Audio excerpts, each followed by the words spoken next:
सामने बरियापुर शर्मा चौक संतोष बाबू अंशु कुमारी अंशु इकाई।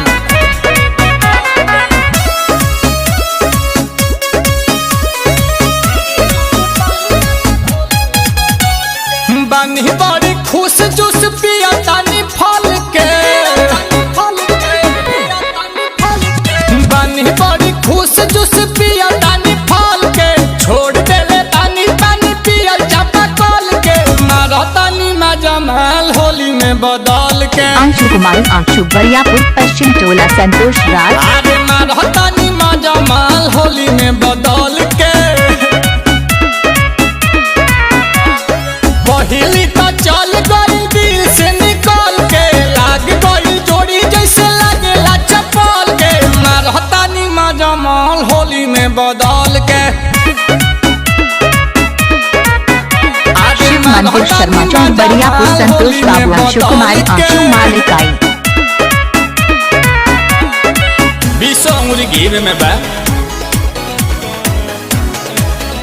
शिव मंदिर सामने बरियापुर शर्मा चौक संतोष बाबू अंशु कुमारी अंशु इकाई।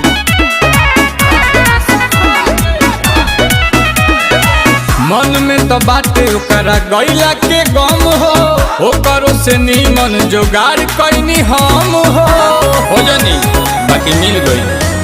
ए जवानी में अकेला भाला कैसे रही, छूटल दूध खुद खोज लेनी जामल दही, तो चीनी मिलाओ डीजे संतोष के नंबर 706141 फिरियो के पाइला तो खाइला संभल के, मारतानी मजा महल होली में बदल के। अरे मारतानी मजा महल होली में बदल के।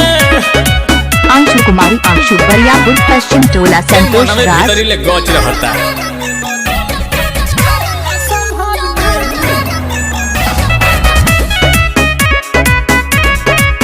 अंशु कुमारी अंशु बरियापुर पश्चिम टोला संतोष राज।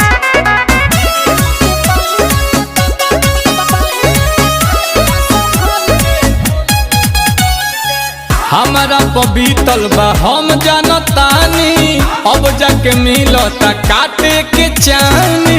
डीजे संतोष के नंबर 706141 में बड़ी बाटे लोस भइल, आंसू तोस साचो बड़ी अफसोस भइल।